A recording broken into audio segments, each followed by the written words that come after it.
May Pabengi, Pampanga, magandang gabi, Central Luzon. Ako po yung kaya kayong talasuyo, Justin Dizon. Areni na po ring mga ragula balita ngayon Webis, September 14, 2023. Commercial establishment kay Angeles City, Mesilab. Mahigit 200 million pesos sa budget para kay education sector king 2024 susubong ning sangguniang lalawigan ning Pampanga. Poultry farm keng Bacolor, pesara ning LGU pauli ning improper waste management ang pongaliwa pa kanung violation. Hand washing facilities dinake ning City of San Fernando Water District, Kareng at Lung Eskwela. At House Bill ang magdeklara king Pampanga ang timong Christmas capital of the Philippines. Pasado na po king Kamara.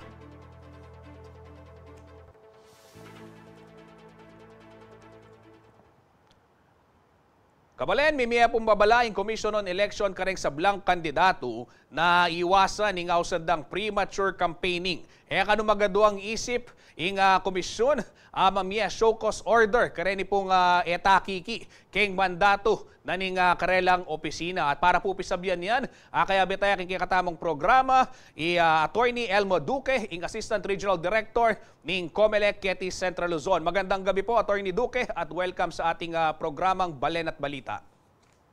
Magandang gabi Justin at sa lahat ng mga masugid na tagapagsubaybay sa inyong programa. Magandang gabi sa ating lahat, Central Luzon.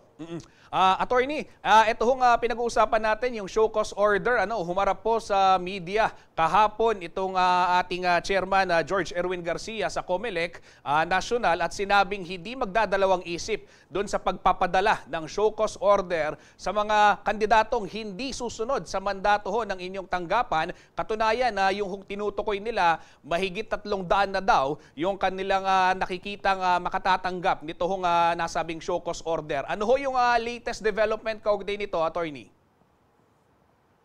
Kanina lamang nagtapos ang aming panayam sa lahat ng mga regional directors at mga top brass ng ating pamunuan para may ayos yung proseso ng pag-i-issue ng tinatawag natin ng mga show cause order, pag-a-assess sa mga reklamo tungkol sa premature campaigning at ano yung mga magiging partisipasyon ng ating mga election officers, ng Provincial Election Supervisor at ang opisina ng ating Regional Election Director sa mga kaso ng premature campaigning, sa paglabag ng Fair Election Act pagdating ng campaign period at pagkatapos ng tinatawag natin na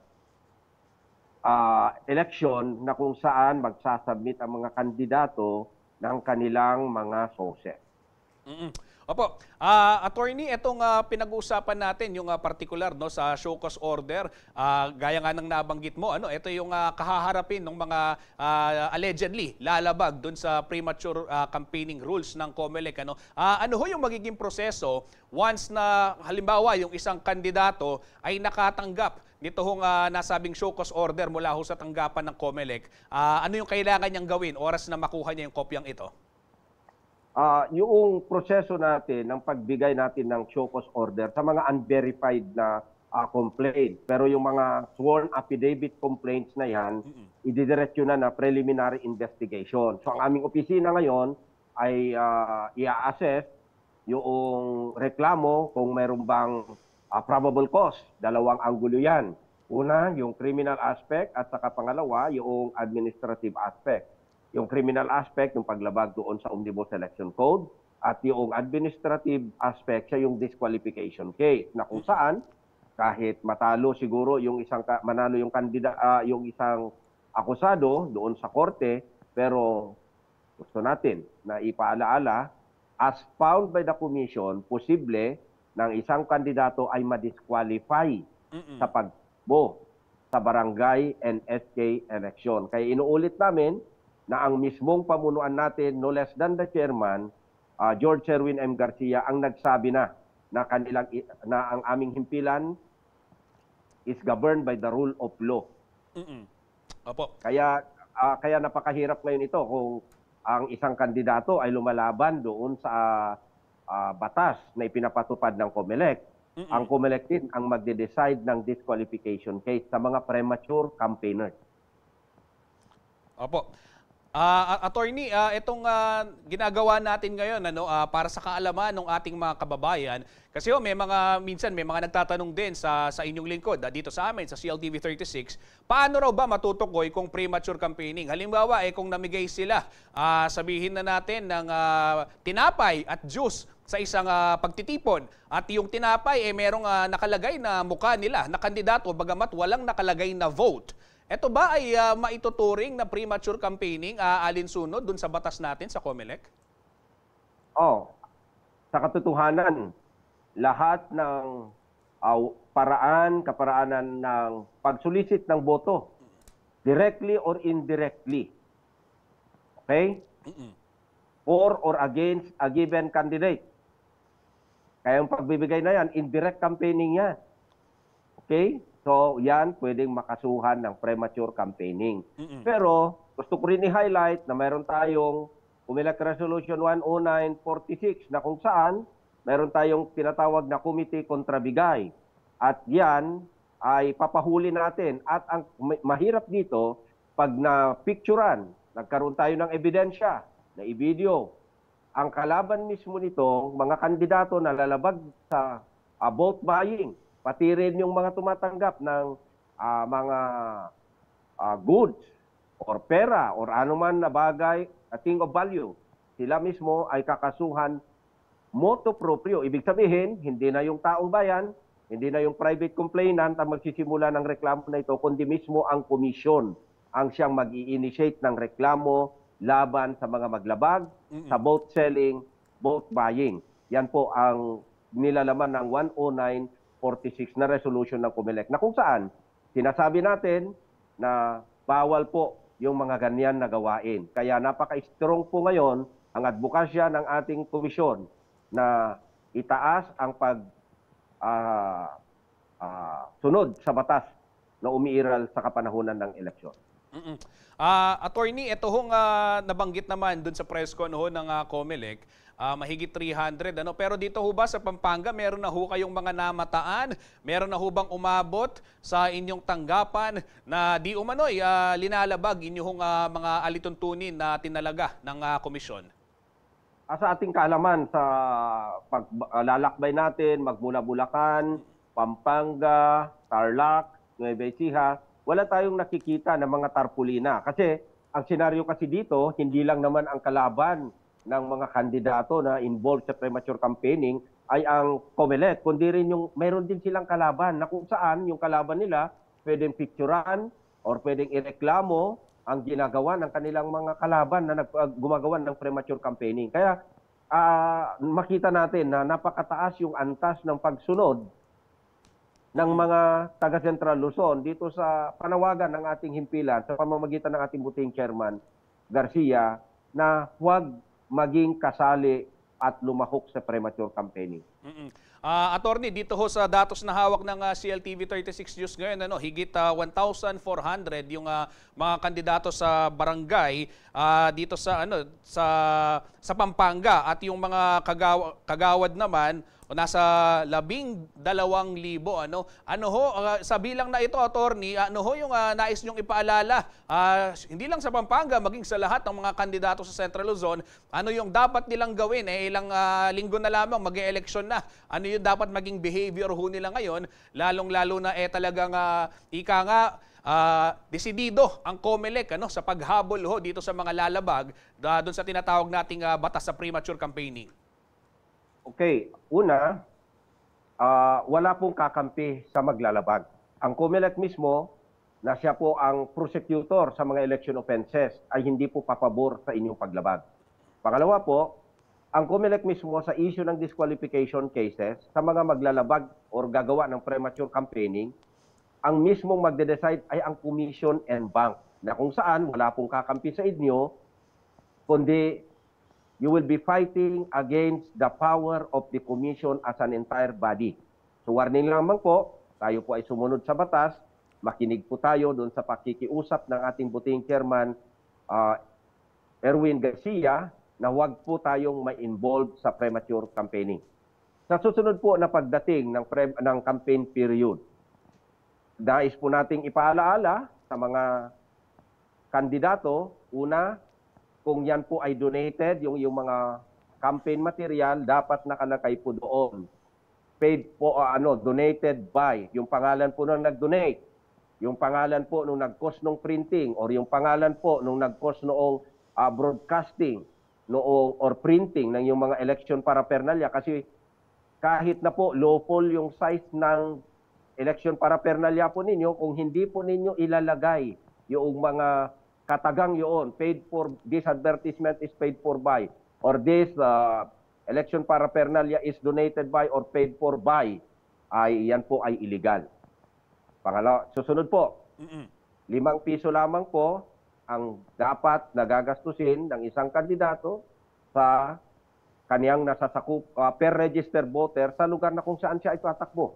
Kaya po, magkakaroon po tayo ng task force at yan ay titignan, bibilangin ang iyong mga election paraphernalia kasi pagdating po ng filing ng SOSE, imamatch natin yan kung nagjajive yung gastos po ninyo at doon sa mga ginawa ninyo, mga publicity ninyo, makikita po natin kung may overspending. And that will be a ground for administrative disqualification as well as a criminal election offense.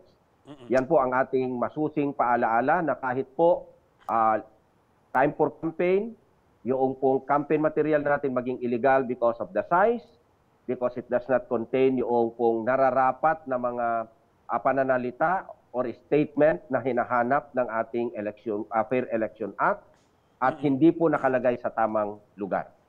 Attorney, pahabol na lang, napakarami ho nitong mga mandatong ito, no, at yung mga gawain ng inyong tanggapan. May sapat na tauhan at kakayahan ho ba ang Commission on Election na ipatupad ito hong mga batas na ito, lalong-lalo na alam natin, gaya ng nabanggit ko nga, sa Pampanga pa lang, 1,400 plus na yung tumatakbong kapitan at higit 12,000 yung mga kagawad. Ano, paano ho yung koordinasyon ninyo sa iba't ibang ahensya ng pamahalaan?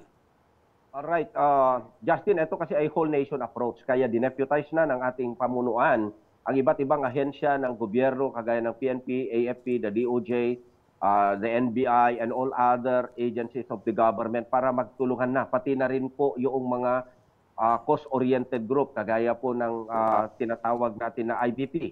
At pati na rin ang yung Bankers Association of the Philippines and all other stakeholders para lamang po magkaroon po tayo ng honest and fair election. Kaya ito, konti man ang aming mga tauhan, pero sa tulong ng mga iba't ibang stakeholders, ay magkakaroon ng pananagutan ang mga magsuway sa batas. Okay, maraming salamat po, Attorney Elmo Duque, ang Assistant Regional Director ng COMELEC Region 3. Sir, mag-iingat po kayo. Maraming salamat, Justin. Yan po kabalen, Attorney Elmo Duque ning COMELEC Central Luzon. Kaya ngaliwa pong balita, may silabya po ing metong commercial establishment kayang Barangay Birhen de los Remedios, Angeles City. Ngayon pong Huwebes, 14 ning Setyembre. Base po kayang CCTV footage ning Angeles Local Government Unit, 12:52 p.m. Anyang magumpisa ing silab. 12:54 naman, anyang dintangla reng magrespondi iba't kay Angeles City Fire Station at maigit metong oras sing miras bayo de maging under control ing fire incident. Kasalungsungan po babalaos na yung operasyon king lugal at pakibaluan pa mo rin ning maging sangkan ning silab at maski na pa yung alaga ning mga sira.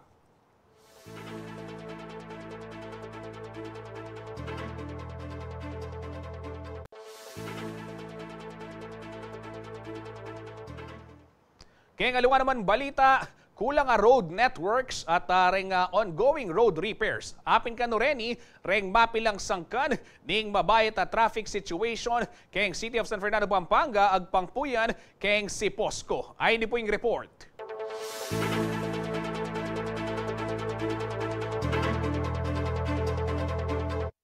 Kabalen, metong kabakareng may sipit king traffic king Josebad Santos Avenue o Jasa king syudad San Fernando inyang Sabado, September 9, ing meging sangkan kanuking patingapon na traffic, ing pamangabit ka ring vertical clearance ning Lasatin flyover, at imurin ing palpak ka koordinasyon ning DPWH kareng kontraktor ang mga bit kareti. First time in the history ng San Fernando, makantay na gridlock milyar. And all the while, balo mi po sa yung DPWH talaga yung manimuna. O na yung kareta nga doon ang barrier sila pong maglagi. Unfortunately, niya pong Sabado, ini pong metong nga may dinatang yang maranon, baka tayo ilagyan ng metong, ini pong kadwa, penayan miya pong malambat. Mi po ikit, itang manibatan niya pa pala Manila, ining metong maglagi. Yapin po, may nga taranta kami, uling, emi po in-expect itang makanita. Pero ing makanining problema, emo naman nga ni milyari. Babayat mo naman ing traffic karing mialiwang major thoroughfares king syudad, lalo na istong rush hour. Sobra sir, sobra traffic papunta Palengke. Sobrang heavy traffic po ngayon sa sitwasyon ng San Fernando, Pampanga po. Lalo na po yung mga lubak-lubak na kalsada, at saka yung mga mga sana ma-actionan ng mga DPWH at sana ma-actionan din ni Mayora yung mga ating mga kalsada, lalo mga DPWH, lalo na yung mga kalsada bako-bako, lagi lang nire-repair. Sana maano po nila, ma-repair po ng mabilis. Ang traffic po dyan, ikaw nasawar. Bista man at sula kanuking 350,000 ding manok nangan king syudad, isong aldo, mamabot laking 1.5 million katao ring pupunta keti at kerakalan pa ka sa Kenla. Kaya ba ka rin mapilang sang kaning traffic ing kakulangan king road networks. Makadagdag mo naman kanu ding kasalungsungan road project sa gagawan ng DPWH. Ang pangkang Louis Clemente, pamuntok ng City Public Order and Safety Coordinating Office ng San Fernando, balawos sing pamag-aral ng dinan solusyon ang problemang iti. Ari na itakya kami procurement ket ang ausan na traffic impact analysis. Okay. By the end of this year po magtanda kami pong makanita. So dito po makasaup yung Maragol at mag-focus kayo po kanini karening aduang deni pong ausan tamong arterial roads. Apin po yung MacArthur ang po ining Jasa. Metong mo naman kanuking lalawin ng LGU ang kakulangan king mass transportation at ini kayabe mo naman king pag-aralan do. Aminado yan naman ni Clemente na kulang laring traffic enforcer king syudad. King kasalungsungan at sula kanuking 104 ding karelang personnel at nganing Burmans na magdagdag la pa kanong enforcers. Ing obrada king si Posco alimu kanu makatutok king pamagbante king traffic situation king syudad. Maralas, madideploy la naman karing miyali mong aktibidad ning LGU. Inyapin mi kadirektiba niya kanu i Mayor Makaluwag na mamuong task force ng nuka rin itap dala naman din king private sector pang may kapartisipasyon king pamaninton solusyon king traffic. Kaya bela pong sigurado kaya katamong Jennifer lang po kaya katamong City Engineer's Office. Actually, burida lang po king manibat private sector. Uli nga tintamo po kasi nga usan king city na itang project monitoring committee. Po, ma-involve niya po ini. Baka ita pong check and balance ka rin ng gagawang dakendalan at ila pong participation. Ako yung kayong talasuyo ay Jennifer Salenga, ating pusong makabalen. Kaya ngaliwa naman pong balita, pesaraning Mayor di Mandato ning Bacolor, Pampanga, ita pong RRBA Quail Farm, king Barangay San Isidro. Pauli na po kanuning improper waste management, ampong aliwa pang violations. Agpang naman king metong karemi kibandi ay Jenny Chua pakikuanan da kanong taluki king rekomendasyon ning local government unit. Abalo na naman po ning CLTV 36 News na alimo ing misarang quail farm ing mag-operate king lugal doon atin pamurin metong makalibutad mo naman kareng residential area. Imbestigahan niya kanu iti ning LGU at agpang kang Mayor Dato babalakan na namang ilimit deng poultry farms king Balen. Pakiramdaman tayo po yung pasyag ng Mayor di Mandato ating mikibandi king may sarang farm ay Jenny Chua. Sabi ko kayong Chief of Police, sabi ko kayong agriculturista mo na i-serve din ini. With the full closure talaga kayong RPA Quail Farm king San Isidro. Kukomplain niya, mabulok ya, malango ya, and based on the inspection and report of the members of the task force, base po kayo, they recommended to me na isarani ni so I did it. Udin panakit ko yan namang dapat. Sa ano naman, actually nagre-renew naman kami every year. Kaso lang, syempre ngayon kasi dahil nga may complaint pa siya kaya hindi agad siya na hindi agad siya natapos yung permit. Pero nagbabayad naman ho kami. Kahit di ho nila tinatanggap. And mayroon ho kasi problem. Actually yung dito kasi sa talagang sa lupa, talagang mayroon pong muna sa permit. May issue pa sa lupa. May issue pa. May Pero land dispute magiging pa. naman po yan. Lahat naman po yan naayos. Mayroon namang napapakiusapan or naman yung mga problema.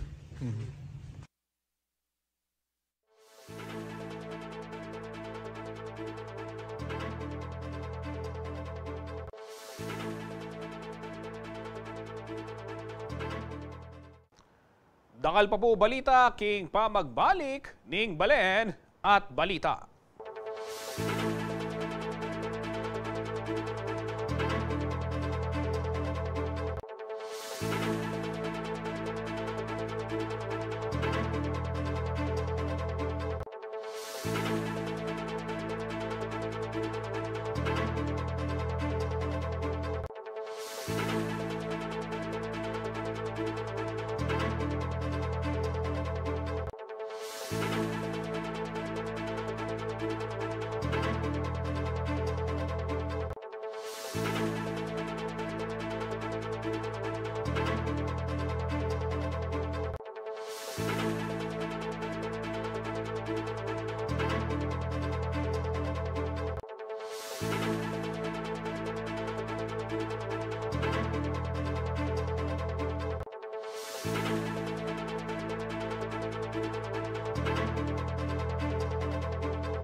Magbalik ya po ing Balen at balita. Kabalen, madeni po nga liwang talaturun kayong panimuna na po ning assert o itang action and solidarity for the empowerment of teachers ing adwananda po kayong DepEd ing bawasan ing karelang obra lalong-lalo na po reta pong ala namang kebaluan kano kayong teaching duties. Hindi po kanin dapat dang tutukan at itang ausandang pondo para king Magna Carta for Teachers ang po karing aliwada pang benepisyo ing dapat unahan imbis na kanu ing confidential funds. Ay ni po yung report.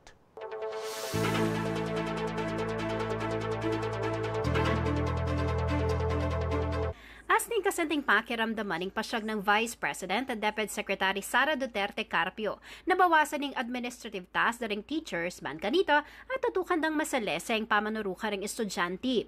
Pero yung makanining salita nakanubayo. King talaturuay Randy Alfon, spokesperson mo naman ning Action and Solidarity for the Empowerment of Teachers o ASSERT Keti Central Luzon.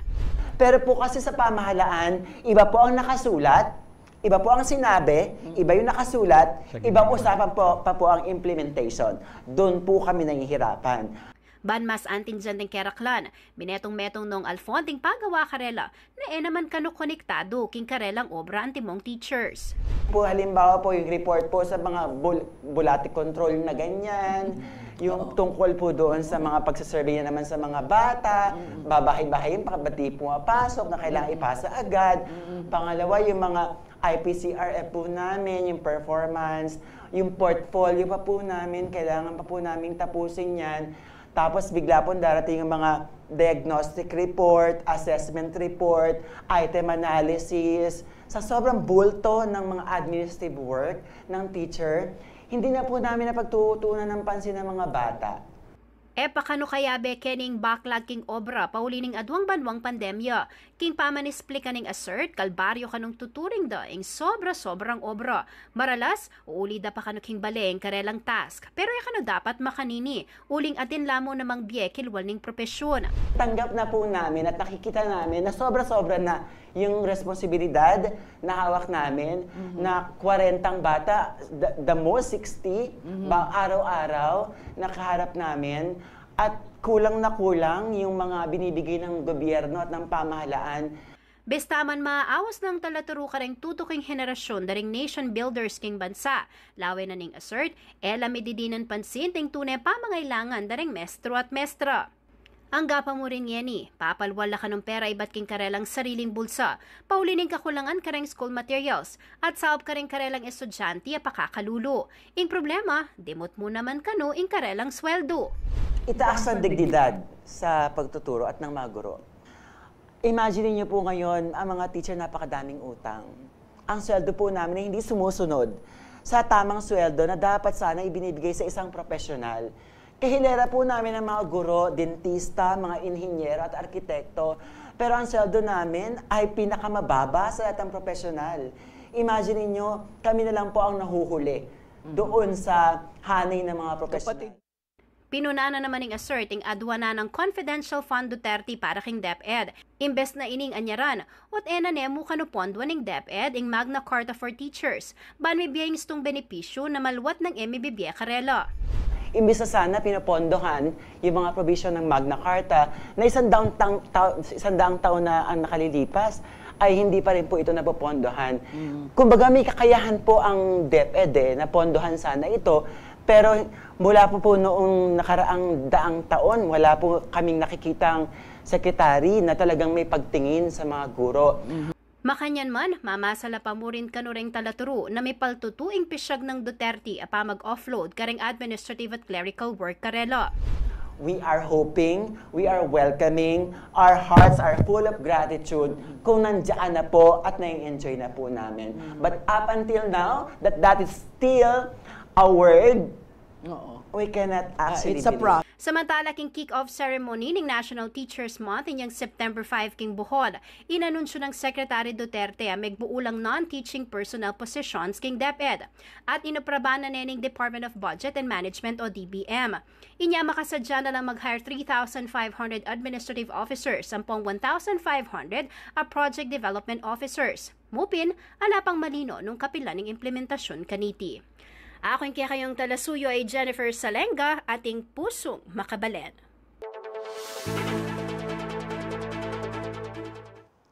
Kaya ngaliwa pong balita, inumpisa na ng Department of Social Welfare and Development, kambe ing Department of Trade and Industry, ing pamamie ayuda karempong rice retailers apektado keng petupad ng gobyerno a price ceiling keng abiyas. Iliana kanilaw po ing ating report.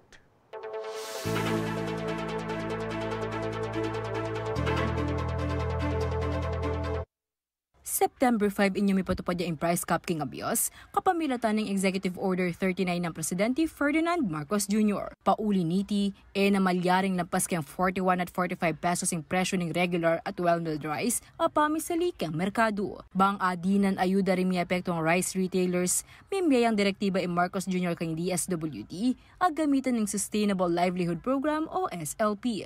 Ay kasalukuyan pong nagkakaroon ng payouts, simultaneous payouts, sa mga probinsya ng Central Luzon. So, kahapon po, nagsimula na yung official payout sa probinsya ng Nueva Ecija, sa lalawigan ng Cabanatuan.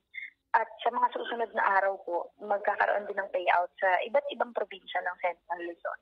May nibatya ka nung ilistahan para karang beneficiaryo kayong Department of Trade and Industry o DTI ating DSWD in charge para king distribution.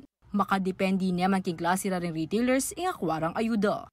Meron po kasing nakalagay dito sa ating EO39 na yung pong mga rice retailers from wet market, public market, excluding yung mga nasa convenience store and groceries, might receive or will be able to receive 15,000 pesos. Pero for sari-sari owners na may bigas, sari-sari store owners na may bigasan, they they may receive 5,000 pesos. So ang ceiling po ng ating ayuda ay maximum ng 15,000 while minimum of 5,000. Depende po sa classification ng kanilang pagiging rice retailer. Makaschedule ang distribution ng SLP karang rice retailers kati Pampanga ngayong Huwebes, September 14. Para karang alipa may kipag-coordinate ken DTI, malyaring muntak ang karelang opisina bang may ka-chance ang medinan ayuda ken tutuking distribution. Siguro kung hindi sila nakipag-ugnayan pa sa DTI, pumunta na po sila sa DTI para po may chance na magpasama po sila dun po sa ayuda kasi baka po paalala lamang po baka bigla silang pumunta sa opisina ng DSWD unannounced. Masasayang po yung kanilang effort. So kailangan po kasi sila ay kabilang dun sa listahan na ibibigay ng Department of Trade and Industry o DTI sa amin. Magbalabalaos kano in distribution o payout hanggat malilift ang price ceiling order ng PBBM at hanggat atin lapang budget para king programa. So, ang DSWD ay patuloy na maghahatid ng maagap at mapagkalingang serbisyo sa pamamagitan nga nitong Sustainable Livelihood Program, Cash Assistance for Micro Rice Retailers. So, alinsunod din naman po sa direktiba ng aming Secretary Rex Gatchalian, sabi niya nga naman po, once meron na po kaming verified list of eligible small rice retailers, agad naman pong magkakaroon ng payout. So, the payout will be on the ground, sabi nga po ni Secretary Rex. Meaning, hindi po, ang DSWD po ang pupunta sa marketplaces kung nasan po ang ating mga rice retailers. Mag-monitor yan naman kanong ang DSWD para may biyayang ayuda karang istong tao. Ako, inke kayong talasuyo, Lia na Kanilaw, ating pusong makabalin. Kaya aliwa pong balita, mintala pureng enforcers at aliwang empleyado na ning City Public Order and Safety Coordinating Office ning San Fernando, Pampanga, keng meto nga eskwela, ali po para mandakap ne, nung ali para turuanan deng anak, dikil po king disiplina king dalan at batas trapiko. Partine katuiti ning programang Koyang Enforcer Goes to School. Magbalitaya po Felix Barrios.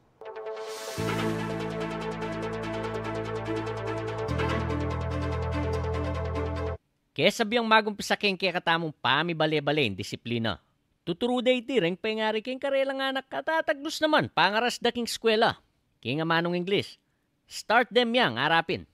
Makanyan mo naman ang kapanwala ng City Public Order and Safety Coordinating Office o CPOSCO pangaras king disiplina king dalan. Pauliniti, pegumpisanay ng CPOSCO in programang Koyang Enforcer Goes to School nung nuka rin tuturudala ring estudyante dikil king batas trapiko. Habang maranon po then kaya nakan matuturo nila po karing batas trapiko. Man kanita po as early as now, matatanam na po karela. Atapin itang disiplina, ang pong kabyasnan. Man kata, the moment they step out of their house, their schools in particular, balo na po yung dapat ang pangalida gagawan kindalan. Huwebes ni nga bak September 14, disnanay ng CLTV 36 News, King St. Vincent Quebiawan Integrated School, ikoyang enforcer, ang poreng Education and Training Unit personnel ng CPOSCO. May git 85 senior high school students ang tinagong kay seminar dikil king road safety and discipline. So masanting niya po ini makasahop niya talaga bang kanita makaiwas na po rin anak king aksidente, king unwanted disgrasya, uling properly informed la po karening pong rules and regulations kini pong dalan. Nangaliwa, makasakilang motor, mutalaking eskwela, mutalaking mall, makakamotor la or paka four-wheel la pong vehicle, alala pong lisensya din. Minsan makakalingwan na rin pong matuturo, king bale. Ini pong lecture, anya pong lalawen-lawen ke, ini pong karelang discussion po king harap, akakit ko po na talagang in-depth ya. Matulano man ding estudyante, kimpanyatang da rin si Posco, ulinda ka laka nung babalo. Opo, maragulya pong sa kareng anak, lalo na po kareng bisang mag-drive, banta balo daw pong gawan na king highway po ng mag-drive no pong sakay na kaya motor. Kalimane kanuing St. Vincent Quebiawan Integrated School, kareng pisyalan dang eskwela ni si Posco. Ibalaos da kanuing programang iti, bang dakal pang miturwanan dikil ken disiplina ken dalan. Anjang balo na maski makananoret ang rules and regulations, pag nakatala pa po, ang pang paigtingan tayo po itang kebalon da dalan. Basic yung datos ng Siposco, miras nung mayigit 8,700 deng bilang da rin traffic violations keng San Fernando, manibat January hanggang June 2023. Kaya be kanu kareni rin kaya nakan magmaneo nga lang lisensya. Metong muna mang karin kada kala violation impa magmotor na maka-helmet at pa mag-counterflow karendalan. Ako po yung kayong talasuyo, Felix Barrios, ating pusong makabalen. Ako po mama ko, magbalik ya, ing balen at balita.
Magbalik ya po ing balen at balita.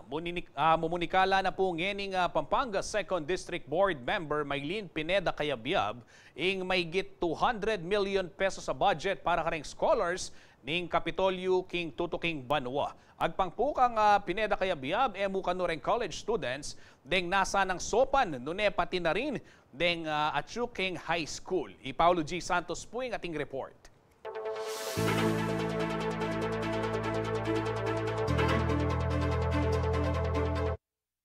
Disano ning CLTV 36 deng estudyante areni ang makapila magumpisa king kiluwal ning Brensigiao Convention Center kini syudad ni San Fernando Huwebes September 13.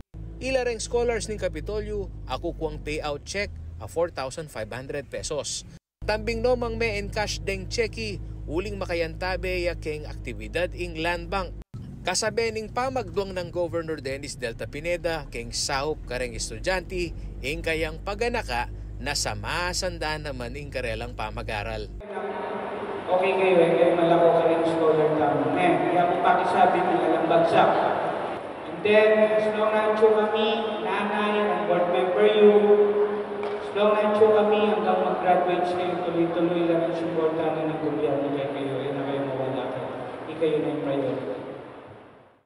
Ela mo limitado kareng mag-aral kareng public schools deng scholars ning Kapitolyo. Atin mo rin kareng private schools, anti mo kang Joyce David at Tao Santa Rita. Kukwayang kursong accountancy i Joyce keng Guagua National College o GNC at maragulya kanong saup kaya ing scholarship grant. Po siya kasi po, nababawasan po yung gastusin po ng magulang ko, tapos dagdag baon po tsaka pambayad ng tuition.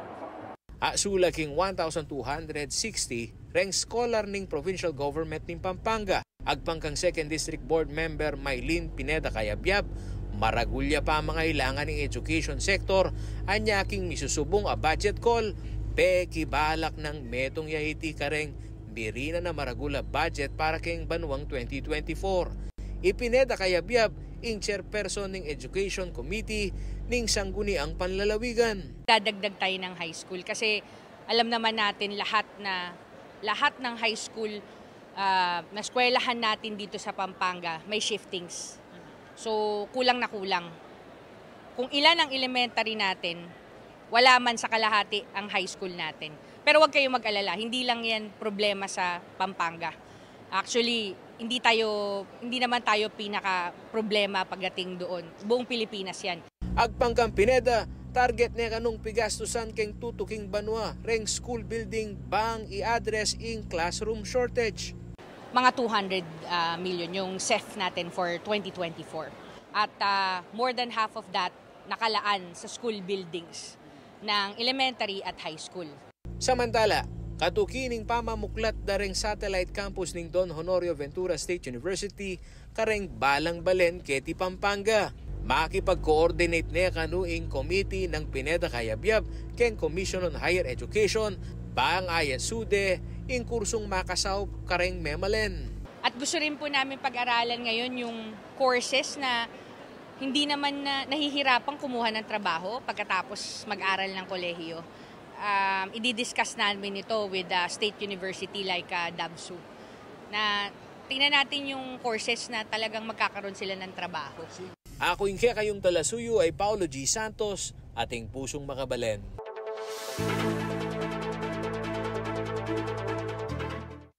Kaya ngaliwa pong balita, masalese ne kanuing kabilyan ng Bulacan Governor Daniel Fernando kaya rin na pong may sakit kabang mamiyayang speech keng Bulacan Capitol Gymnasium anyang Lunes, September 12. At tatanda ng lintoya po yung viral video ng Fernando nung nuka rin maksadyane sanang magsalita pero napuabalaw City at may alarmala po reng manalbe. Paulining sintomas sa pepakit na niti ang timong stroke. Agad naman pong minta kaya o linapit kaya ay Vice Governor Alex Castro. Kaya be pureng mapilang aid. Sinopan ding lumwalking venue tsaka repo dela king ospital. Kinumpirmada naman ding doktor aring mapilang sangkan king milyaring insidente kaya be kanuketing exhaustion, fatigue, ampong dehydration. Agpang ka rin kayang consultant resulta na kadulitining kayang grueling official schedule. Samantala migpalwalyang statement ng provincial government, dikil po king kabilyanang Fernando. Kasalukuyan niya kanong magpainaway ti ampong magpasikan katawan. Klinaro na naman pong Fernando, aliya kanu may stroke at masalese ne panandaman anya eno kanu dapat miganaka ren kayang sasakupan.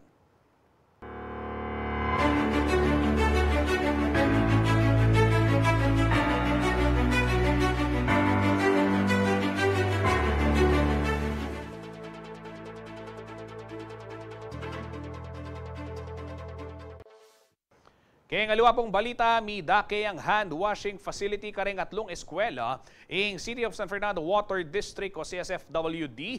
Kambi po yung Prime Water ngayon pong Huwebes, September 14. Masaya at pasalamat noman ding recipients uling maragula saop kano iti para king health ampong hygiene daring learners. Ay ni po yung report.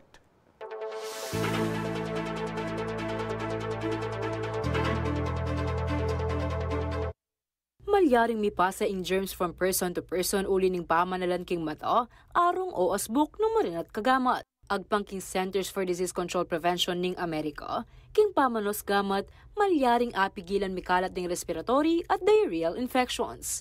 Itiing metong sang kanung bakit midakay ang hand washing facility kayang atlong eskwela king Syudad San Fernando, ing City of San Fernando Water District o CSFWD, kambe ing Prime Water ngayon Huwebes, September 14. I emphasize tayong hygiene and sanitation, no? And that we would want them to understand na ito maging ligtas laking nanumang kit.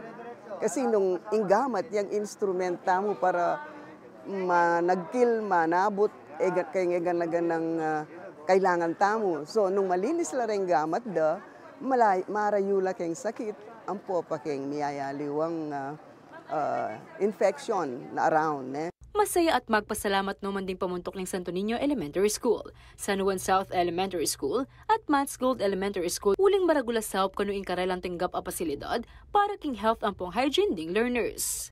Actually, maragulya pong saop ini para po kaya kami ampo karing kaming mag-aral kasi po kung ikiting school mi ala kami talagang proper hand washing area kumbaga retang mga build kanita, lila makanini ka something. Pero hindi talaga, in first time yung makatanggap na hand washing facility. So very thankful kami and grateful. Kening blessing ngayon. So maragol pong sa yung hand washing facility, King San Juan South Elementary School. Lalo-lalo na po karing anak ang mag-aral kayo ng San Juan. Pasalamat kami po King City of San Fernando Water District and Prime Water. Kasi po, metong kami po karing mipili na medina niyang hand-washing facility King Ciudad San Fernando. Ini mamiyayang healthy, ampong safe environment kaya kami nang ka rin makapag-practice lang hand-washing ding anak at saka makapamiyayang safe, ampong healthy environment kaya kami. So, to Water District, dakal salamat King Binyeyo pong facility kaya kami, maragulya pong sawop ini, kaya kaming learners. God bless you po. Agpang kareng estudyante makasaw pitiking karelang aldo-aldo pamag-aral, lakwas king pamaningat king karelang kabulasan. Tapos po ang aming pasasalamat sa iyong donasyon ng hand washing facilities na malaking tulong sa aming mag-aaral. Kami po ay nagagalak dahil isa po ang aming paaralan na nabigyan ng hand washing. Naway, pagpalain po kayo ng Panginoon. Muli, maraming salamat po. Butihang loob, nagkakaroon kami ng pagkakataon na magkaroon ng mas mataas na antas ng kalusugan at kaligtasan. Ito ay hindi lamang isang legal material, kundi isang pamamaraan ng pag-aalaga sa Magpasalamat yan naman Leonardo Zapanto, ang Schools Division Superintendent ng DepEd San Fernando para kareng hand washing facility, amibya kareng eskwela. Dagdag na po, basta man dakalyang daily budget in Department of Education o DepEd, may kikakulangan pa rin para kareng aliwang proyekto. Actually, one of the components of Project Wins of DepEd is the washing facility.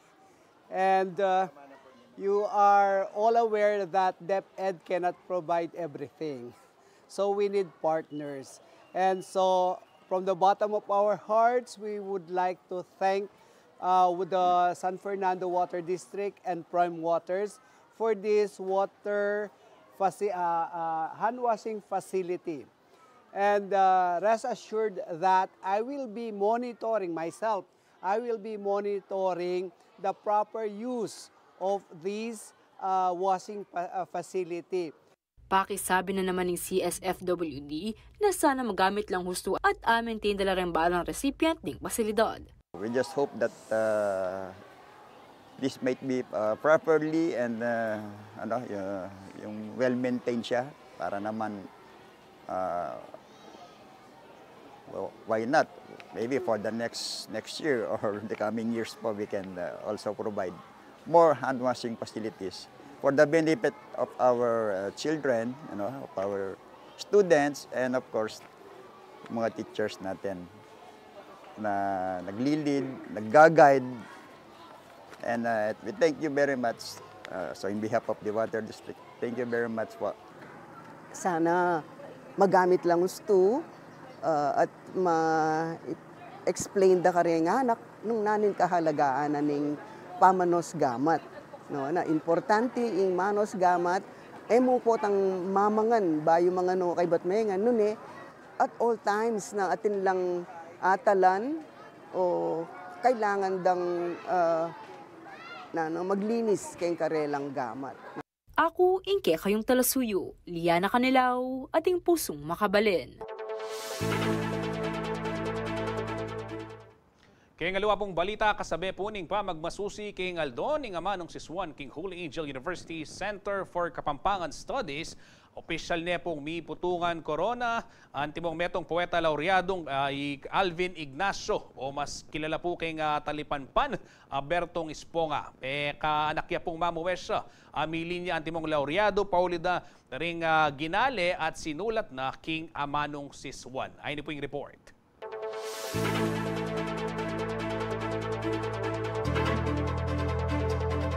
Aning napon, bantintang pupulang datangin panahon, dendimot kong bining kanakong dinaon. Malakwan sang bakas, kuldasman kengawon, dakal pong salamat. Mayari Kenny, yan nga manong inagkas ng Alvin Ignacio o mas kilala ken Talipanpan na Bertong Esponga. Antimong pangako na kareng kapara ng poeta laureadong Kapampangan at kareng hanggang malugod king amanong siswan. Miputungan niyang korona ng metong poeta laureado Bertong Esponga niting September 13 aldoning Miyerkules King Holy Angel University Center for Kapampangan Studies. Makasabay iti king pa magmasusi ning center king aldoning amanong siswan. King edad 36, peka anak kay Alvin na maging poeta laureado. Tubuyang balen bakulod at mi paras king balen ning magalang anyang makbong yung bulkang pinatubo. Agpangkang Robitan Tingko ing pamuntok na ning Center for Kapampangan Studies. Aparte kin tunay ang metanakan, biyasang gumali at sumulat poesya, maragol muna mang kanong bentahi, ingedad na kin pamangambol king amanong siswan. So sinabi mi, because we need new blood, then why don't we crown somebody who belongs to the youth? He's just at the right age, not too young, not too old. But sabi dapat dito magsalitaan din, in kayang style, in the kind of language he uses, is to the level of the youth. Dagdag na pantanting ko, yamo kabud puputong ng corona. Uling atin niyang katakiking maragular responsibilidad iti. It's a responsibility. Now, from now on, mas sikanan mo pa yung kaya kang pamangambol kaya mano si Swan. Laos ken lub na namang kanong kakaulan Alvin ng responsibilidad dami putong kaya antimong meto nga poeta laureado. Maragulya pong responsibilidad ka na ako ni pero siyempre manyaman niya uling akagit mo may kabunga na itang pamangambulmig ng pamangambulmig ang manong siswan ditak makapupulta ng bunga. At inta pa pong dakalagawa. Tapos na king saop na ng social media mas mabilis ngayon yung pamangambul, yung Facebook mga yan. Yung gawan tamo mo dapat magumpisay kayong bale karing pengari baning pamangambul baning matay nga manong siswan. Aparte king koronasyon ng Bertong Esponga, abe mo naman king programa para king pamagmasusi king Aldoni nga manong siswan ing ligligan krisotan ng pong choral singing contest nung nuka rin ing himno ning Kapampangan ing karelang kinanta. Ako po, ing kaya kayong talasuyo, Felix Barrios, ating pusong makabalik. Apin po rin ding mga regular balitang kinalap ning kekatamong news team. Lagyo na po ning mabilog a CLTV 36 News and Current Affairs. Ako yung kayong talasuyo, Justin Dizon, ating pusong makabalen.